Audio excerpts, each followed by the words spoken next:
My name's Callie Seaman. I'm a hydroponic specialist studying for a PhD in fertiliser chemistry at Sheffield Hallam University. Hydroponics allows the complete control over what is delivered to the plants. You are in full control because you are actually mixing up a solution with a given concentration in there of whatever element you're looking at. For example, I'm looking at selenium. I can mix up a particular type of selenium within that solution and deliver that to the plants. Selenium is an element that's required for human health, though in very, very small quantities and is not very well known about. It stops diseases such as myopathy. So I've been looking at feeding different levels of selenium to broccoli sprouts and monitoring the uptake of the selenium and the compounds that selenium then produces. Some of those, such as the seleno amino acids, can be used to help treat cancer.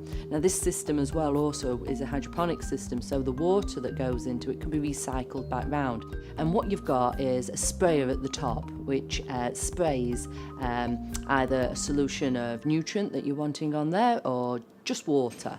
It sprays the solution directly onto the seeds. They then germinate over a 6-day period. We can then pull out and it's placed between two pieces of paper, and I can then freeze dry them to be able to image those, or I can just actually dry them out and then grind them up and digest them and then analyse them. There's a number of instruments you can use to monitor what's in there. We'd normally get the sample of the plant material. We'd crush that up and use a bit of liquid nitrogen, and that will then instantly freeze it. We then crush that up and then we put it into a microwave. We add some acid and some hydrogen peroxide to that. That then digests down. We then filter that through and then we can inject that into the ICP-MS. That will allow us to be able to measure the particular elements within that solution, and that gives you an idea of what's actually in that plant material that you've got there. ICP-MS just deals with elements, so that deals with your iron, your copper, your potassium, that deals with those kinds of things.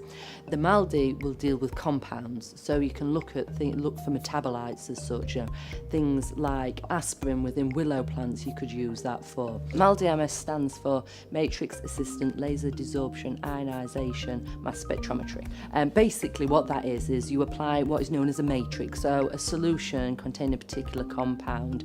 You apply that to your actual plant material or any kind of material that you're wanting to sort of monitor.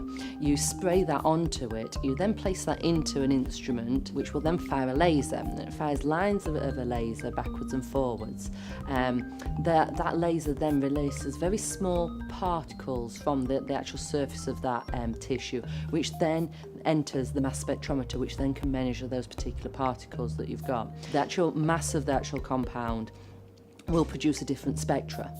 So depending on that mass, depending on how long it will take for that particular particle to go down a particular tube, which then allows you to assign what it is to it. So rather than just looking for one compound, it will allow you to look from anything from a mass of 50 to 1,000 and even larger if you're wanting, depending on what you're looking for. In turn, we can then move on and process that data and turn that into an image, because the actual MALDI itself doesn't produce the image, it just produces data.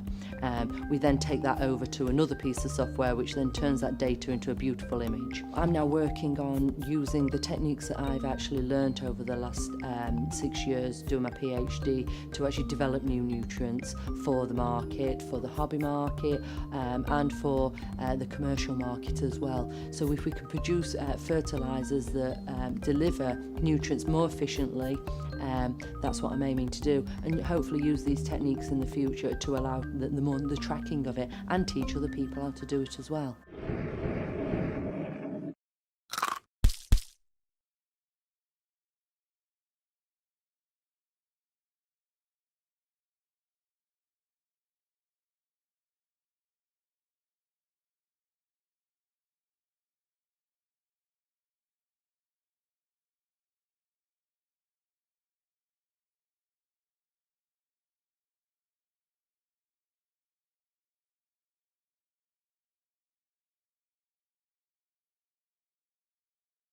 My name is Robert Hawson and I'm the vertical farm technician here at Wigan University Technical College. Vertical farming is rather than continue to expand our farms outwards, to expand them upwards. So rather than build a 10-acre greenhouse and have 10 acres physically taken up, why not build an acre greenhouse and do 10 layers on top of it? Due to the increase in population, which is going to hit 9 billion by 2050, we're going to rely heavily on future technologies, and that's where hydroponics plays a massive part. This specific vertical farm can grow plants that you would normally grow on an acre and a half in the space of the room behind us. First we sow them, and then they're placed in a propagation room, and after a few weeks they are placed on the hydroponic unit in the troughs, and after that, once they are fully grown, they are harvested. We grow a wide variety of things. We focus mainly on herbs because that's what we use downstairs in the production kitchen. However, we have grown lettuce, we've grown chilies, we've grown peppers. We grow a lot of Chinese herbs for a local Chinese restaurant, so we grow the pak choi, the choy sum and the kai lin. We grow in a hydroponic conveyor belt. It does one revolution every half hour. We use that system to water the plants so that each plant can get the same amount of water, but also we use it so they can share the sunlight and get the same amount of sunlight. So the plants are grown in a synthetic soil, and it's done this way so that you can monitor how much water's going through it and how much water the plant's absorbing and the growing rate. It basically recycles the water that it uses, so the plants take in the amount of water that they need, but then the remainder water, which would normally be drained into the earth, it's collected and pumped around the system back into the plant again. It's 90% less water than what you'd use in a natural field.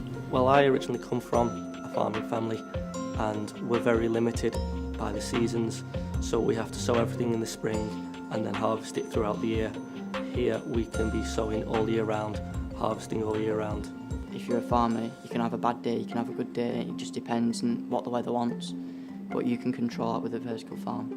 And grow vertically, we can grow on rooftops, we can grow in a building such as this, where traditionally you would need acres and acres of fields to do such a thing. Hydroponics is still evolving as to how we're using it. In, say, Japan, for example, where there's a lot of people in a small space, they've started turning all the old technology factories where they used to make floppy drives and CD drives, which are now obsolete, and they've started creating plant factories where they'll literally just grow nothing but one crop. So say they'll grow nothing but lettuce or nothing but pak choi. This is giving them lots of fresh, healthy vegetables. Since the growing population, especially in the coming future, I definitely think that the vertical farm hydroponics will definitely be used more and more around the world. Food security is something that's becoming very important very quickly. We're an expanding population in England. There's more and more people and we're building houses all the time, which means there's less farmland. We either have to ship it in from abroad, which means your food is a week, 2 weeks old by the time it gets to you, or you can grow it here in a vertical farm. We can harvest food here and be using it, cooking it, have it delivered in an hour.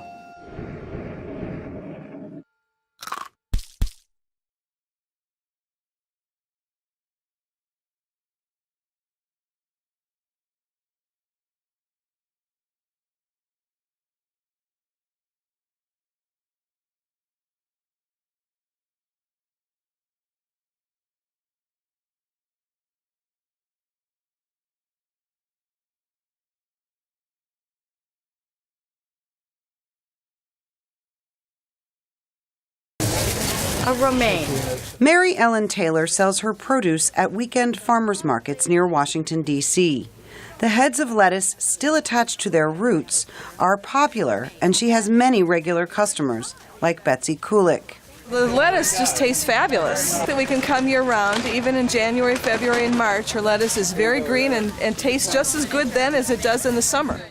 Taylor grows the lettuce and other salad greens on her family farm in Loudoun County, Virginia, about 80 kilometers from Washington. Isn't this beautiful? I mean, it is so clean, no sand or soil or pests down in there. It is just like a perfectly formed green rose that's edible. Taylor harvests 4,000 of those in her 2 hydroponic greenhouses each week, all year round. That's why she named her farm Endless Summer Harvest. She has a dozen part-time employees and frequent visitors from around the world. Several weeks ago, investor group from Botswana came to visit with us. We have had farmers from Afghanistan here that were visiting because this would be ideal controlled environment to bring to Afghanistan where the climate is so harsh. The hydroponic crops here are protected from the harsh elements from planting to harvest. What she is doing here is she is loaded this cedar with watercress seeds, and she is planting them in the rock wool. After they germinate, these little plants stay in the nursery for 2 weeks. Then they're moved to a greenhouse and placed into gutters where they'll grow to market size. They're nourished sustainably using recycled water. That tank has 600 gallons of water with the nutrients. It continuously flows in and out of that tank after it has gone through the system and all of the plant's roots. Taylor says the 2 greenhouses take up a little over 1,000 square meters of land, but produce the equivalent of a conventional 5-hectare farm.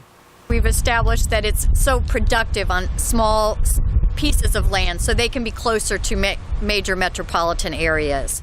So, besides farmers markets, Taylor can sell her fresh produce to specialty grocery stores. It's incredibly popular. We have a great following. And local restaurants. Chef Anthony Lombardo uses the hydroponic lettuces in his signature salads. They really like the salad a lot. We've had a lot of positive feedback about the salad. People are so into buying local food. 90% of Americans eat lettuce every day. And we are a retail farm phenomena here in America. Taylor says she enjoys being known as the lettuce lady and is planning to double her farm size this year. For producer June So, Amy Katz, VOA News.